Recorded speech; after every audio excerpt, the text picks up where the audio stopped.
안녕하세요. 전 서울에 살고 있는 50대 주부입니다. 50평생 커다란 부침 없이 평탄하게 살아온 터라 제가 이런 글을 적게 될 줄은 몰랐어요. 얼마 전까지만 해도 전 그저 동네에서 흔히 볼 수 있는 평범한 아줌마였으니까요. 그랬던 제가 이렇게 사연을 보내기로 결심을 한 건 제 인생에 너무도 충격적인 사건이 벌어졌기 때문이에요. 제가 남편을 만난 건 20대 초반 무렵으로 당시 저는 회기동 근처에 있는 종합병원에서 간호사로 일을 하고 있었죠. 3교대로 다람쥐 쳇바퀴 돌듯 돌아가는 간호사들의 일상은 생각보다 빡빡하고 힘이 들었어요. 제 유일한 낙은 근무를 마치고 퇴근길에 듣는 팝송이었죠. 지금은 거의 사용하지 않는 미니 카세트에 제가 직접 녹음한 팝송 테이프를 담아 퇴근길에 듣곤 했어요. 돈 맥글린의 빈센트나 퀸의 Love of My Life 같은 곡들이었죠. 그러던 어느 날 낮 근무를 마치고 퇴근을 하려는데 그날따라 건전지가 나갔는지 작동을 안 하더라고요. 그래서 할 수 없이 종종 걸음을 치며 버스 정류장으로 향했죠. 마침 그때 레코드샵 외벽에 설치된 스피커에서 퀸의 Love of My Life가 흘러나오더라고요. 전 잠시 발길을 멈추고 스피커 앞에 서서 노래를 들었어요. 스피커를 통해 들리는 프레드 머큐리의 미성이 고단했던 하루의 피로를 싹 몰고 가는 것 같았죠. 노래가 끝나고 전 다시 버스 정류장으로 향하려고 했어요. 하지만 그 순간 스피커에서 흘러나온 두 번째 노래가 제 발걸음을 잡았죠. 분명히 프레드 머큐리의 목소리는 맞는데 들어본 적이 없는 곡이었죠. 노래가 끝난 뒤에도 여운이 길었어요. 전 레코드샵에 들어가 점원에게 물었죠. 저 방금 나왔던 곡 제목을 알 수 있을까요? 그랬더니 점원은 고개만 갸웃거릴 뿐 대답을 못하더군요. 그때였어요. 카운터 쪽에 앉아있던 젊은 남자 사장이 계산대 위로 고개를 쭉 빼곤 취향이 저랑 비슷하시네요. 하하. 퀸의 멜랑콜리 블루스예요. 라고 말했어요. 아, 네. 멜랑콜리 블루스. 전 입으로 제목을 되뇌이며 레코드샵을 나왔어요. 그날 이후 낮근무 때 레코드샵 앞을 지날 때면 어김없이 스피커에서 그 곡이 흘러나왔어요. 처음에는 우연인가 생각했지만 그 우연이 반복되면서 그 곡이 절 위한 거란 사실을 알게 됐죠. 레코드샵의 젊은 사장이 저에게 보내는 곡이었어요. 지금의 제 남편 말이에요. 그래요. 30년이 지난 지금은 비록 전우회로 살고 있는 중년 부부지만 한때 우리 부부에게도 화양연화 같은 시절이 있었어요. 전기 나간 산동네 단칸방에서 촛불을 켜고 보냈던 신혼시절. 연탄불이 꺼져서 이불 속에서 부둥켜 안고 덜덜 떨면서도 쌀이 떨어져 라면 한 봉지를 나눠 먹으면서도 함께 있어서 마냥 좋았던 시절이 말이에요.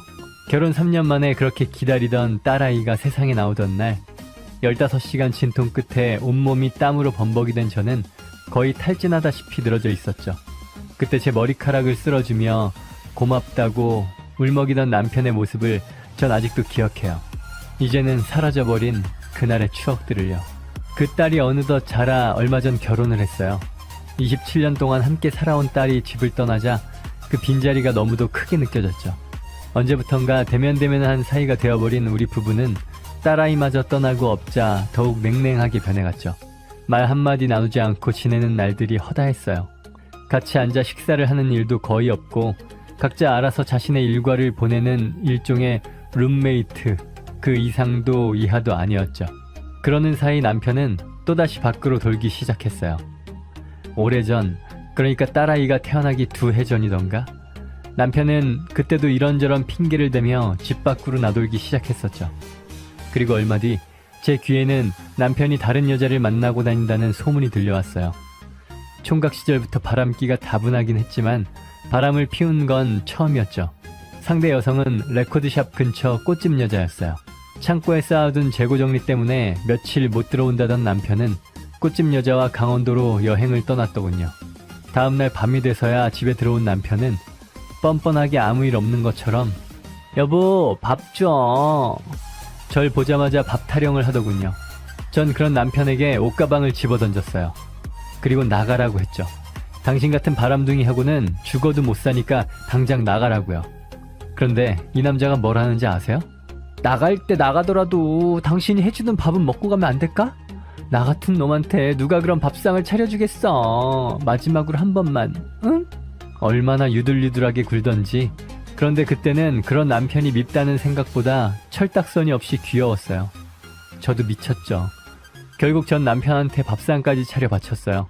연탄불에 지글지글 자반고등어를 구워서 말이죠. 남편이 제일 좋아하는 반찬이었죠.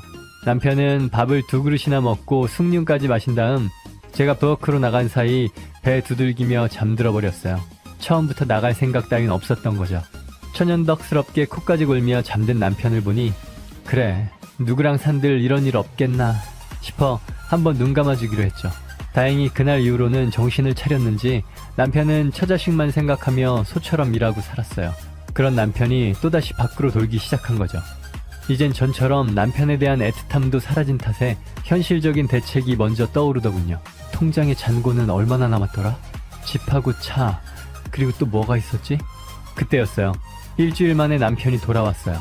그리곤 당신 조론이라고 알아? 요즘 우리 나이에 조론을 하는 사람들이 많다더라고. 사니 못 사니 싸우다 헤어지는 게 아니라 남은 인생만이라도 각자 자기 인생 살자고 결혼 생활을 끝내는 거라더군. 아, 성철이 자식도 얼마 전에 자기 와이프랑 조론했다더라고. 뚱딴지 같은 소리였죠. 지금까지 어디서 뭘 하다 이제 들어와선 그딴 소리를 해요? 당신 어디서 뭐 했어요? 혹시 여자 생겼어요? 남편은 깔깔대며 웃었어요. 이 사람아, 당신 눈엔 내가 이팔 청춘으로 보여? 누가 나 같은 늙은이랑 일주일씩이나 붙어 다니며 연애를 해? 그것도 젊고 쌩쌩할 때나 하는 거야. 그럼 지금껏 어디서 뭐 했어요? 남편은 지난 일주일 동안 지인들과 함께 통나무집을 지었다고 하더군요. 장정 대여섯이 달려드니까 정말 일주일 만에 집 한 채가 뚝딱 만들어지더라나요? 그러면서 핸드폰으로 찍어온 통나무집을 보여주면서 자랑을 하더라고요. 저도 언젠가 TV에서 본 적이 있긴 했어요. 탤런트 누군가도 양평에 직접 통나무집을 짓고 산다던가 하는. 남편은 목공 공방 사람들과 통나무 학교로 통나무집을 지으러 갔던 거였어요. 남편이 취미로 목공 작업을 시작한 건 한 4, 5년쯤 돼요. 사업을 정리하고 시간이 남아 적적하던 차에 지인의 권유로 배우기 시작했죠. 처음엔 목각 인형 정도 만들던 사람이 얼마 지나자 탁자에 테이블까지 만들어 오더라고요. 손재주 좋은 남편한테는 딱이었죠. 그런데 이번에 통나무 학교에 다녀오고 나니 목공 쪽 일을 본격적으로 해보고 싶다는 생각이 들더래요. 제2의 인생을 시작해보고 싶다고요. 하지만 하다보면 분명 리스크가 생길 거고 지금 나이에 벌어놓은 거 까먹기라도 하면 저한테 미안할 것 같고 이래저래 생각하다가 조론을 떠올렸대요. 남들이 말하는 조론은 실제 이혼은 안 하는 거지만 자기 앞으로 대출도 받고 사업을 시작하고 싶어서 괜히 이 나이에 집에 금전적인 피해를 주고 싶지 않다면서 주저리 말이 많아졌지만 결론은 이혼하자는 거였어요. 서류상으론 이혼을 하는 거지만 남들이 말하는 조론의 개념으로 하자고요. 말하는 내내 남편의 눈은 초롱초롱하게 빛났어요. 젊은 시절 패기 넘치던 그 모습처럼 말이죠. 전 생각 좀 해보겠다고 했어요. 딸아이한테 전화를 걸어 얘기를 했죠. 딸아이는 굳이 이혼까지 해야 하냐고 되물었어요. 하지만 남편과 제가 무슨 문제가 있거나 서로 싫어서가 아니라 각자의 인생을 살기 위해 내린 결정이라고 했더니 엄마 아빠가 그렇게 정했다면 따르겠다고 하더군요. 며칠 뒤 전 남편한테 당신 뜻대로 하자고 했어요. 그렇게 우린 50줄에 합의 이혼을 했어요. 재산 분할도 원만하게 끝이 나고 남편과 저는 서류상 남남이 되었죠. 그때는 그 선택이 우리 둘 모두에게 나쁘지 않은 결정이라고 생각했어요. 그랬는데 주말에 동네 친구 딸 결혼식이 있어서 나간 자리에 분식집을 하는 정훈이 엄마가 제 옆으로 다가와서는 남편에 대해 이것저것 물어보는 거예요. 결혼을 했다는 이야기는 들어서 알고 있는데 지금 남편이 어디에서 지내는지 뭐하고 지내는지 물어보길래 도대체 왜 그러냐고 했더니 정훈 엄마는 주위 사람들 눈치를 보다가 저에게 조그만 목소리로 자기야, 나 지난 주말에 동창들이랑 청평에 놀러 갔다가 자기 남편 봤어. 웬 젊은 여자랑 요트를 타고 있더라고. 그것도 빌려 타는 것도 아닌 자기 요트 같더라고. 믿을 수가 없었죠. 요트라니요? 그이한텐 그럴 돈이 없거든요. 사람 잘못 봤겠지. 모터보트도 아니고 요트는 무슨 요트야. 돈도 없는 양반이. 아니 내가 확실히 봤다니까. 긴가민가 해서 유심히 봤고 선착장에 있던 사람한테 슬쩍 떠보기도 했어. 저런 요트 얼마나 하냐, 저분은 뭐하는 사람이냐. 그럴 리 없다며 말을 끊고 돌아서긴 했지만 마음속으로 찜찜한 게 사라지지 않았습니다. 정훈이 엄마가 우리 가족을 알고 지낸 게 10년도 넘었으니 말이죠. 이혼 당시 재산 분할을 할 때만 해도 남편 재산은 서울 시내 빌라 한 채랑 예금이랑 적금 모두 합해 3천만 원 정도, 그게 다였어요. 집은 제가 그대로 살고 있으니 돈으로 가져간 건 수중에 1억도 안 될 텐데 그 돈으로 노후를 책임지며 대출받아 자기 사업을 한다던 사람이 요트라니요? 게다가 돈 없는 늙은이한테 젊은 여자가 가당키나 해요? 정훈이 엄마가 마지막으로 한 말이 머릿속에서 맴돌고 있었습니다. 자기야, 그래도 혹시 모르니까 업체에 맡겨서 뒷조사 좀 해봐. 아니면 많은 거지만 또 모르잖아. 자기 남편이 딴 주머니라도 차고 살았는지. 친구 말 맞다나 아니면 만다는 심정으로 흥신소를 찾아가 남편의 뒷조사를 의뢰했어요. 그리고 2주 정도 지난 어느 날 흥신소 직원에게 전화가 왔어요. 말씀드릴 게 너무 많아서 직접 뵙고 전해드리겠다고요. 네? 그 여자랑 부부로 산 게 4년이 넘었다고요? 게다가 수십억대 자산이요? 흥신소 직원이 마을 주민한테 접근해 막걸리까지 사 먹이며 남편에 대해 들려오는 소문들 하나하나까지 분석하고 그걸 토대로 팩트체크까지 했다고 하며 남편이 서울에 사두었던 아파트 가격이 많이 올라 그걸로 재미 좀 봤다고 하더군요. 아파트 팔고 받은 수십억으로 요트도 사고 차도 바꾸고 두 부부가 흥청망청 돈 쓰는 재미로 산다고요. 기가 막혔어요. 서울 시내 아파트라니요? 그것도 수십억이나 하는? 전 고작 쥐꼬리만한 합의금 받고 나왔는데 게다가 이혼 전부터 부부 행세를 하고 살아? 참을 수 없었어요. 지난 30년 인생을 시궁창에 쳐넣은 남편놈도 내가 누려야 할 호사를 고스란히 뺏어간 상간녀도 둘 다 용서할 수 없었어요. 흥분한 저에게 흥신소 직원은 이럴 때일수록 침착하게 증거를 모으고 반격의 준비를 철저히 하셔서 공격하셔야 한다고 조언까지 해주었습니다. 하지만 열이 받을 대로 받은 저는 당장 다음날 토요일에 건네받은 주소지로 택시를 타고 달려갔죠. 여름철이라 선착장엔 사람들로 북적이더군요. 전 선착장 근처 나무 아래에서 두 사람을 기다렸어요. 흥신소 직원이 사진으로 찍어서 보여준 남편의 요트가 저 멀리에서 선착장으로 들어오더군요. 요트가 점점 가까워오자 운전을 하고 있는 사람이 보였고 역시나 남편이었습니다. 그 옆에는 미스코리아 머리 마냥 사자머리를 한 여자가 남편이랑 웃고 있더군요. 그 모습을 보자 순간적으로 가슴속 깊은 곳에서부터 이글이글 끓어오르기 시작했습니다. 두 사람이 요트에서 내리는 순간 전 그대로 달려들어 상간녀의 머리채를 잡았어요.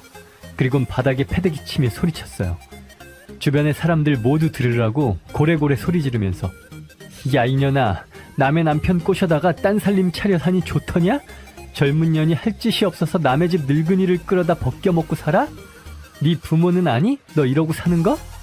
순식간에 일어난 일에 상간녀는 비명을 질렀고 남편은 저와 눈이 마주치고는 입을 벌린 채 그대로 얼어버렸습니다.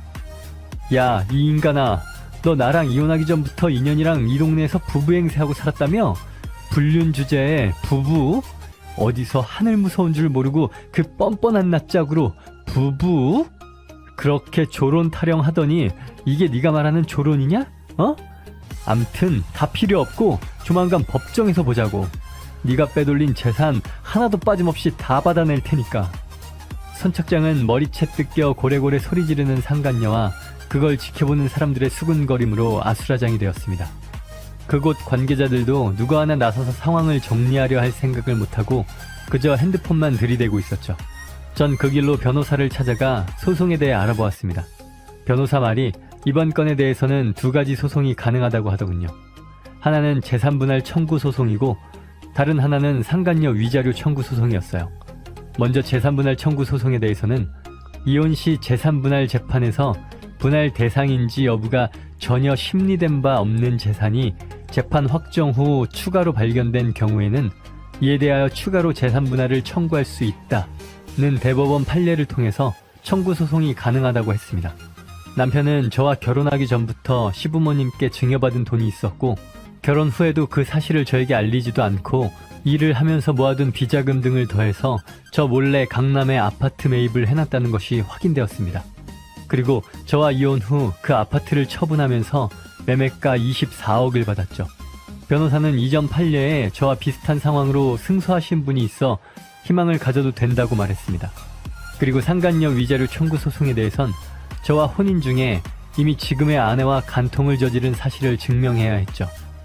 다행히도 그건 마을 아주머니들이 증언을 해주시기로 했어요.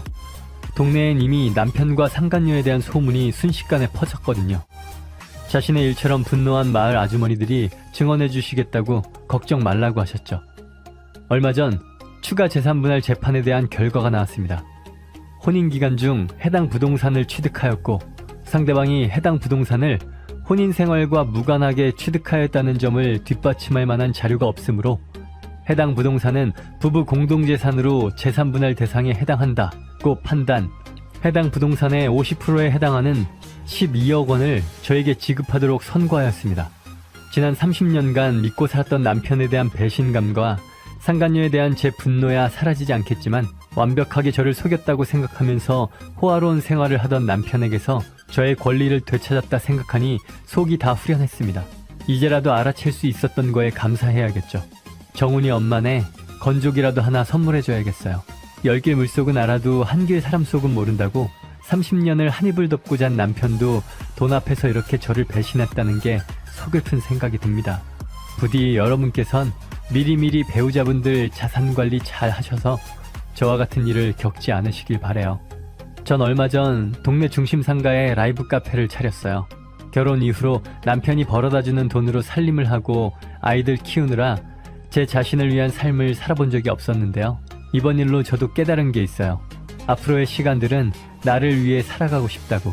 제가 듣고 싶은 노래들 마음껏 들으면서 친구들, 손님들과 수다도 나누고 차도 한잔, 맥주도 한잔 하면서 즐겁게 살아가려고 해요. 지금까지 제 얘기 들어주셔서 감사합니다.